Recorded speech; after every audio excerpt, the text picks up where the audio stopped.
از اونجایی که اگه می‌خواستیم توی خود ویدیو توضیح بدیم دقیقاً داریم چه غلطی می‌کنیم خیلی همه میشد، پس اینجا من تنهایی دارم براتون توضیح میدم دقیقاً داریم توی ویدیو چه غلطی می‌کنیم. توی ویدیو داریم یک بازی انجام میدیم که به صورت شانسی یک نفر به اصطلاح میشه نامگذار و اسم یک سلبریتی، یوتیوبر، کاراکتر گیم، سریال، انیمه یا انیمیشن رو میگه، ولی کسی نمیدونه کی این اسم رو گفته و باید با هم صحبت کنیم و حدس بزنیم که کی این اسم رو گفته. اگر افراد نامگذار رو پیدا کنن، نامگذارش امتیازی نمیگیره، ولی اگه پیدا نکنن امتیاز میگیره. و بخش جذاب ماجرا، هر کی امتیازش کمتر بشه فیم بوی میشه. شوخی نیستم، جدی فیم بوی میشه.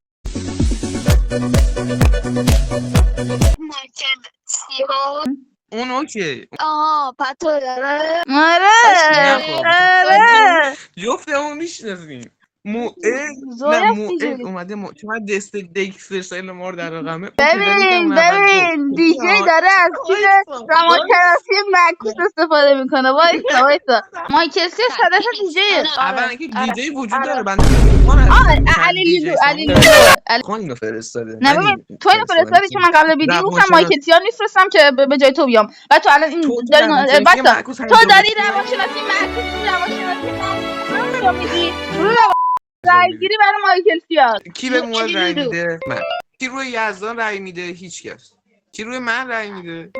من فادر گسکوینگ. آقا مایکی یزدانه. 100% یزدانه. ما شبیه یزدانه. رایگیری برای یزدان.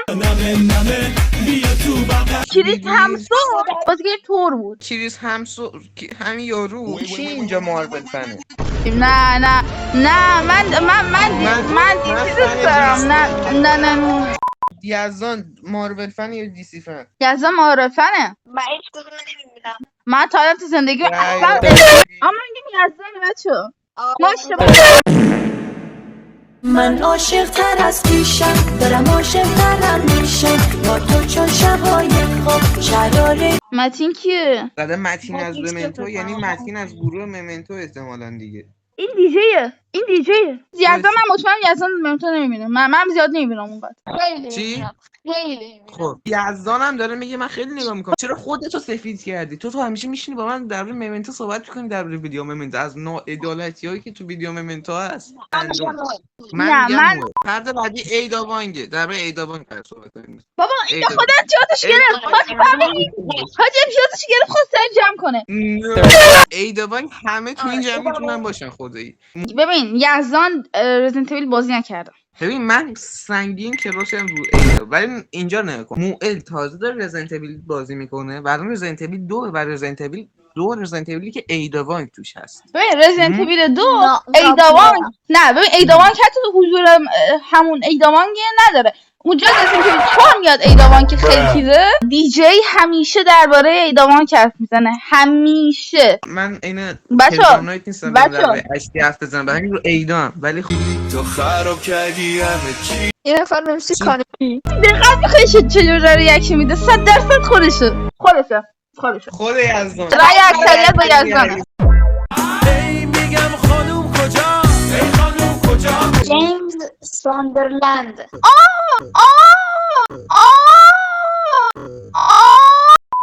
آقا من که سالنتی ندیدم. مولت من قانع کن که یزدانه. ببین یزدان همیشه از گیفاش استفاده میکنه، همیشه. خدا خب رای بدم به مولت. نه به سامساوری قسم من جیمز ساندرلند نبودم.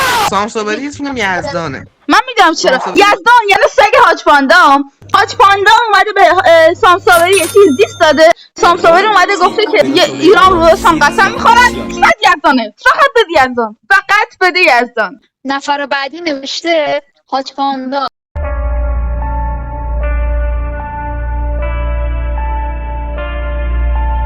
این موئل سر هاج پاندا قسم میخوره، میگه من تو یوتیوب فارسی کلا چند نفر رو بیشتر نگاه نمیکنم. کومانو چه میدونم ممنتو با هاج پاندا. ببین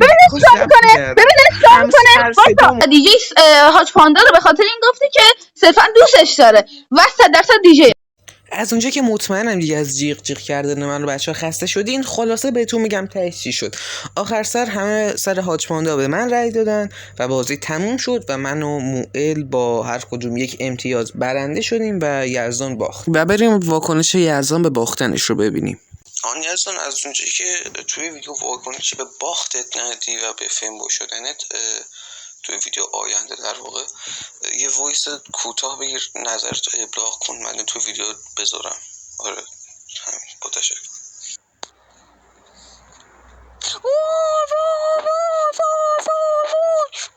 چیکار کنم؟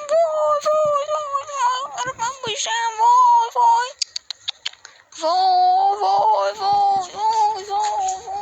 فاک رفتیم. غیر ممکنه. نه این امکان نداره. نه این حقا نیست. ببین نه اولیپ. نه ببینید. نه ببین این حقا نیست. این حقا به خدا حق بود. بابا کلا یه فاصل. نه بابا این چه وضع؟ بابا